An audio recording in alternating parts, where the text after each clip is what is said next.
কবিতা বসন্ত রং, কবি শ্রীজাত। বইছে বাতাস বসন্ত রং, আবিরে সম্মতি। তোমার গালে হাত ছোঁয়ালে কি আর এমন ক্ষতি? রং লাগিয়ে লাভ কি যদি মনেই সে না লাগে? আগেও দেখা হয়েছে জানি, এবার দেখা ভাগে।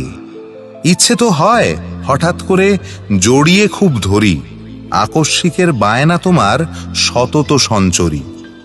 আশ মেটাতে তাস ফেলেছি, তুরুপে ইস্কাপন। হারবে খেলায় এ ফাল্গুনে অন্য রঙের যাপন। খুব মানাবে যেমন মানায় রাই সোহাগে কানু, তেমনি আছি সে ছাই লোকে মানুক বা না মানুক। এক দাগে সই যায় না ফাগুন, থাকে সে গুঞ্জনে। দোষ না দিলেই হলো তাকে, প্রশ্ন চলে অনেক। উড়ুক গুলাল হাওয়ায় তাকে পরাবো অন্তরা, গানের মতো বাঁধলে জানি যায় না তফাত করা। একলা পাগল গাইছে, তুমি ঠিক করো তার গতি। বইছে বাতাস বসন্ত রং, আবিরে সম্মতি।